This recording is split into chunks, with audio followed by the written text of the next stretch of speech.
Bonjour, nous nous retrouvons pour un nouveau chapitre. Précédemment, des raisons d'être, la métamorphose s'est achevée avec le wokisme, et ce n'est pas par hasard. Mais qu'est-ce que le wokisme au juste? Je vais répondre à la question deux fois. Comme première approche, on peut dire qu'elle est opposable à la culture élitiste. La culture populaire, abrégée par culture pop, permet d'atteindre les classes les moins aisées de la société afin qu'elles aient accès à toutes sortes de savoirs. Je ne me suis appuyé que sur des exemples qu'on apprend à l'école de l'éducation nationale française pour développer la thématique de la nouveauté. Comme la culture pop est un terme originaire des anglophones, alors il ne s'agira que de cas de figure occidentaux. Et bien sûr, on peut aborder des milliers d'autres sujets. La nouveauté n'est pas une invention. Jusque-là, tu n'as rien appris.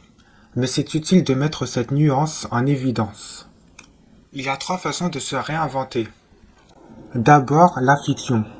Il s'agit de la création d'un univers à partir de l'observation d'un objet d'étude qui sublime ou qui dérange. L'utopie est un univers parfait, alors que la dystopie est un univers imparfait. Le virtuel, quant à lui, superpose le réel avec l'imaginaire. Tantôt, le virtuel peut être utopique, tantôt, le virtuel peut être dystopique. Ensuite, l'importation. Ce sont des arts et des sciences qui n'existent pas dans une zone géographique et qui permettent de rattraper le retard sur les étrangers. Lorsque la culture importée répond à une problématique, elle est très souvent acceptée. Enfin, la reproductibilité. Ce terme récent définit un concept qui peut agir dans des conditions différentes. Je te renvoie au troisième chapitre des œuvres de la chaire pour voir en détail ce qu'est un concept. La reproductibilité est impérialiste dans la mesure où elle s'étend dès que possible et dès qu'elle est protégée par les droits d'auteur. Commençons par l'invention de l'imprimerie. Johannes Gutenberg cherche à reproduire la Bible à plus grande échelle. Il décida alors de créer des machines qui permettent de rédiger en quelques secondes 42 lignes de lecture sur chaque page. Plus tard, le même siècle, Martin Luther, lui aussi allemand, réforma le christianisme. 2 siècles plus tard, Jean de La Fontaine écrit 243 fables. Il s'est inspiré d'Ésope, Babrius et Phèdre. Il ne les a donc pas inventées. Le génie tient dans les allégories qui amusent les alphabètes en caricaturant la noblesse et les clergés. Lorsque ces derniers s'en sont rendus compte, il était trop tard. Au XVIIIe siècle, c'est au tour des philosophes des Lumières de révolutionner leur temps. Tous étaient francs-maçons. La Déclaration universelle des droits de l'homme et du citoyen a aussi été écrite par des francs-maçons. Les écrivains de cette époque ont permis d'éclairer les esprits du tiers-état au point de faire renverser le pouvoir. Au XIXe siècle, les écrivains ont usé de l'invention de Gutenberg pour répandre leurs œuvres rapidement. Les hommes comme les femmes décrivaient la façon que l'industrialisation bouleversait les mœurs et ce qui n'évoluait pas malgré tout. Parlons maintenant du libertinage de Charles Darwin à Friedrich Nietzsche. L'origine du libertinage est l'affranchissement. Oui, mais l'affranchissement de quoi? De la religion et des philosophies. Apparue au XVIe siècle en Italie, cette indépendance des mœurs marquée d'insolence ou irrévérence tend vers les plaisirs sans souffrance. Un exemple du libertinage actuellement, les mouvements qui constituent le wokisme. Pour en savoir plus, deux personnages sont l'incarnation du libertinage. Il s'agit de Casanova et Don Juan. Pourquoi Darwin peut être considéré comme un libertin? Il ne leur ressemble pas pourtant. Il a émis la théorie de l'évolution et il a dénoncé l'esclavage, donc il a transgressé les doctrines religieuses. À cette époque, on pensait que les animaux étaient ce qu'ils sont depuis la création de la Terre. Penser autrement à cette époque revient à profaner la Genèse, peut-être même à créer une secte. À cette même époque, l'esclavage était le cœur de l'économie de l'Occident. Pour convaincre ces hommes et ces femmes embarqués de force depuis l'Afrique, le travail de force était associé à une bonne conduite, au chemin vers le paradis. Décrier cette diaspora revient à étouffer le pouvoir de l'Église, à troubler les esprits susceptibles de se détourner de la religion. Pourquoi Nietzsche peut être considéré comme un libertin? Lui non plus ne ressemble ni à Casanova, ni à Don Juan.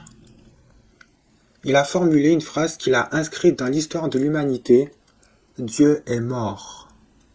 Ce philosophe qui a suivi la voie d'un de ses professeurs, plutôt que son père, était finalement plus proche de Martin Luther qu'on ne le pense.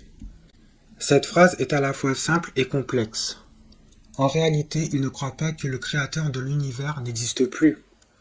En revanche, il dénonce la crédibilité des fidèles qui se cachent derrière la religion pour paraître plus forts. Les fidèles ne croient pas en eux-mêmes. Les fidèles reproduisent les mêmes erreurs du passé sans chercher à les corriger. Les fidèles ne reflètent pas l'image de Dieu. Selon lui, l'Église rend ses semblables mortifères et pour y remédier, Nietzsche propose l'existentialisme. Par ces deux exemples, j'ai donné une autre dimension au libertinage. D'ailleurs, les geishas au Japon suivent le même parcours que le libertinage en Occident. Au début, l'un comme l'autre débute avec une solution qui répond au malaise de la société. Puis on va y semer de la sexualité là où il n'y en avait pas. Les conservatistes vont souligner cette thèse, l'associer à l'immoralité et faire en sorte que les personnes concernées, donc les libertins, soient persécutées par le mépris. Il s'agit là de deux des reconversions mentionnées dans Des raisons d'être chapitre 4, d'abord la confusion, puis la diversion illusoire. Parlons d'Alfred Nobel. Il est la figure de ce chapitre à ne pas faire partie de l'Occident puisqu'il est suédois. Sa décision de créer le prix Nobel serait née d'un quiproquo. En 1888, son frère Ludwig Nobel meurt dans le sud de la France. La presse française confond les deux frères et publie une nécrologie d'Alfred Nobel en le traitant de marchand de mort. C'est ainsi qu'il décide, par testament, de mettre en place un fonds alimenté par sa fortune pour récompenser, je cite, « ceux qui, au cours de l'année précédente, ont apporté le plus grand bénéfice à l'humanité ». Les prix Nobel sont décernés à ceux qui ont fait des progrès dans 5 disciplines: la paix, la médecine, la chimie, la physique et la littérature. Pour cette partie, soyons honnêtes, j'ai cité le texte du site qui s'affiche à l'écran. Parlons de peinture. Le mouvement impressionniste est pour le moins impressionnant. Avant, les représentations se faisaient sur des objets ou étaient tissées sur des tapisseries. Ensuite, les représentations étaient essentiellement des scènes bibliques dans les temples chrétiens et des grands tableaux de style baroque posés dans des châteaux. Jusqu'alors, seuls les fortunés avaient accès à l'art. Les impressionnistes en ont décidé autrement. Ils ont décidé d'avoir un large public et d'être plus célèbres. Non seulement le succès est au rendez-vous, mais ils ont aussi tellement vulgarisé leurs œuvres qu'on en a fait des musées. Avant, pour se faire connaître, les peintres vendaient leurs tableaux dans la rue pour de modiques sommes. Après, une même œuvre peut être achetée en plusieurs fois par plusieurs personnes. C'est le prix de l'entrée pour accéder au musée. En plus, le tableau est mieux conservé, donc la peinture est beaucoup plus mise en valeur. Parlons de la famille Rothschild. Les Juifs ont longtemps été dévalorisés, mais ceci est de l'histoire ancienne. Et la Seconde Guerre mondiale n'a pas évincé cette nouvelle notoriété. Cette famille est probablement à l'origine du cliché selon lequel les Juifs négocient un sou pour un sou. Par la force des choses, on ne leur donnait pas d'autre choix que d'être banquiers. Ce qui était leur faiblesse va devenir leur force lorsque les enfants se dispersent dans 5 pays. Au fil du temps, ils se sont rendus compte que chaque pays avait leur spécialité et qu'il serait bon de faire des actions là où les choses leur seront profitables. Résultat, la famille Rothschild a connu un grand essor et a su le donner en héritage au point qu'on parle de dynastie Rothschild. Évidemment, un tel pouvoir implique quelques affaires obscures qu'on se garde de le répéter. Cela n'empêche pas de régulièrement faire appel à eux pour financer de grands projets. Cet exemple est toutefois le plus courant dans l'ascension économique. Continuons avec l'efficacité. À l'heure de l'industrialisation, il est primordial de trouver une méthode. Il existe deux principaux pilotages de travail créés dans un premier temps pour la fabrication des automobiles, le Fordisme et le Toyotisme. Le premier pilotage de travail repose sur une rapidité sans précédent qui rappelle le colonialisme. Le travail à la chaîne, la division des tâches, la standardisation. Tous ces points sont déshumanisants et installent lourdement la monotonie. Il s'agit par ailleurs d'un contre-exemple de l'existentialisme. Le deuxième pilotage de travail repose sur un enchaînement minutieusement chorégraphié par l'esprit d'équipe, l'autonomie et la polyvalence. En théorie, on peut aussi noter le souci du gaspillage avec la méthode des 5 zéros qui compose le juste à temps. Ces deux méthodes peuvent de près ou de loin se rattacher au diagramme de Gantt. Il s'agit d'une planification visuelle des tâches à effectuer. Le but étant d'être mieux organisé et de mieux gérer les ressources. C'est probablement à partir de là que la phrase « le temps c'est de l'argent » est apparue. Walt Disney s'est servi de la compétitivité et de l'efficacité pour schématiser son ambitieux projet. Walt Disney voulait faire de ses employés une famille, mais l'intention ne fait pas l'action. Il avait plutôt paternalisé son équipe de dessinateurs en les logeant à quelques minutes des studios. Pour agrandir ce qui va devenir un empire, il ne fallait pas s'arrêter à une souris qui siffle dans un bateau. Quoi dessiner alors ? L'inspiration n'est pas au rendez-vous. Alors, Walt Disney décide de faire des adaptations de contes en animation et les protège avec des licences. En procédant ainsi, il a non seulement rencontré du succès, mais il a aussi contribué à l'essor des salles de cinéma. Pour que son univers paraisse plus vrai, il veut aussi que les productions de ses studios s'adaptent en toutes sortes de dérivés. C'est le début de la reproductibilité. L'exemple de Mickey Mouse est démonstratif. Et puisqu'il est possible de s'approprier les œuvres du passé, pourquoi pas aussi le faire avec des œuvres du présent ? Le film d'animation Shrek a d'ailleurs bien parodié la vampirisation de cette industrie. Pour anecdote, le studio DreamWorks accueille des employés de Disney qui se sont plaints du plagiat et de la cadence infernale de travail. Enchaînons avec le tabac.